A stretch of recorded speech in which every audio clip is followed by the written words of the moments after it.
3 साल पहले 9 करोड़ की लागत से बनी थी। 3 मरतबा हमने सेक्रेटरी को कहा था जांच करो, जांच समिति आई।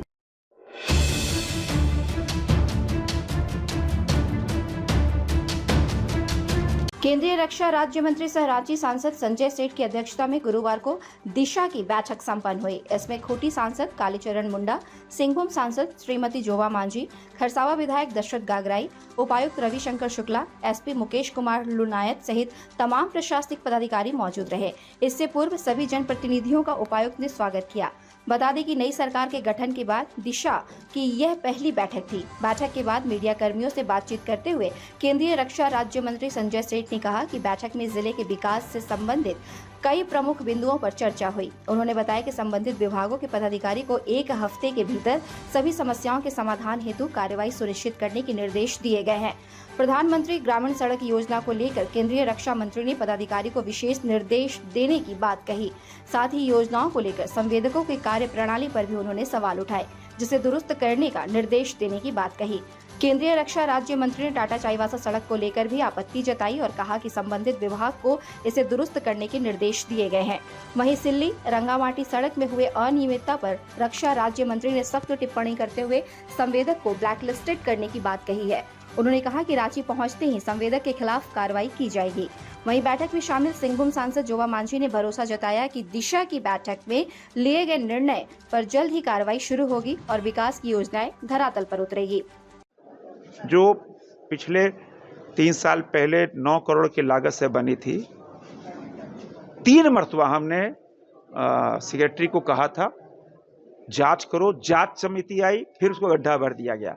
अभी सभी जनप्रतिनिधियों ने आवाज उठाई कि ये रंगामाटी टीकर सड़क फिर खराब हो गई।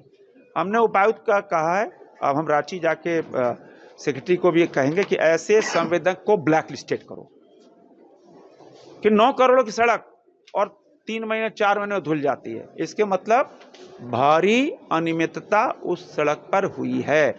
तो हमने आदेश दिया है कि संवेदक के खिलाफ कार्रवाई करो।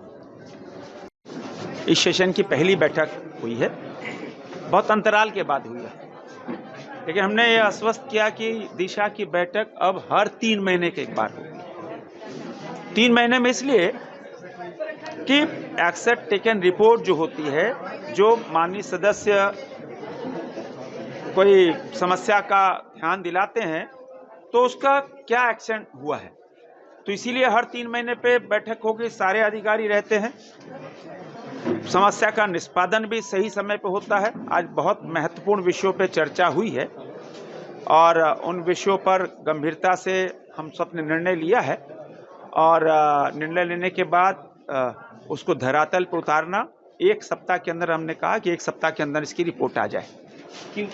और दूसरा विषय था डिस्ट्रिक्ट मिनरल फंड, उसकी भी बैठक हुई है, तो उसमें भी बहुत महत्वपूर्ण निर्णय लिए गए। उसमें एक महत्वपूर्ण निर्णय ये हुआ है कि चांडिल अस्पताल में एक अल्ट्रासाउंड मशीन और डायलिसिस सेंटर बनेगा। ये निर्णय आज इस बैठक में हुआ है। सड़क की स्थिति काफी देखो, प्रधानमंत्री सड़क योजना जो पीएमजीएसवाई की जो सड़क है, हमने साल भर पहले, 1.5 साल पहले उसका शिलान्यास किया था। उसका काम शुरू नहीं हुआ है। काम कहीं शुरू भी हुआ है तो 10%, तो उसको गंभीरता से हमने लिया है और हमने यह निर्देश दिया है कि ऐसे संवेदकों को तुरंत शो कॉज किया जाए। और एक गंभीरता यह कि भाई जो सारी योजनाएं हैं, उन योजनाओं को जनप्रतिनिधियों को शिलान्यास की तिथि का आमंत्रण नहीं मिलता, तुरंत निश्चित किया जाए कि आमंत्रण मिले। और देखने में आता है कि ठेकेदार जो कॉन्ट्रैक्टर हैं, संवेदक है, वो जनप्रतिनिधि के यहाँ आ जाते हैं। ये बिल्कुल गलत है। अगर कोई भी संवेदक जनप्रतिनिधि के यहाँ आता है तो यह एकदम बहुत अनुचित है और उस पर कार्रवाई होगी। और हमने यह भी सुनिश्चित करने को कहा है कि किसी भी शिलान्यास की जो तिथि है वो जनप्रतिनिधियों से बात करके रखी जाए और उस संबंधित विभाग के अधिकारी जनप्रतिनिधियों से समय लें, संवेदक समय नहीं ले, और जहां काम शुरू नहीं हुआ है उस पर गंभीरता हुई। एक सड़क, कुछ सड़क ऐसा है जहां स्थिति अनुकूल नहीं थी, बहुत खराब सड़क बनी है, उस पर भी गंभीरता से हम लोग ने उस पर आदेश दिया है कि उस पर भी संवेदक के खिलाफ कार्रवाई हो। हाँ, उस पे भी बहुत सारी ऐसी सड़कें हैं जहां स्थिति खराब थी। अब उपायुक्त को हमने कहा है कि इस पर तुरंत शोकोस करें। India news viral Bihar Jharkhand के लिए प्रमोद सिंह की रिपोर्ट। खबरों से जुड़े रहने के लिए हमारे चैनल को सब्सक्राइब करें और बेल आइकन को दबाना ना भूलें ताकि हर खबर की नोटिफिकेशन आपको मिलती रहे।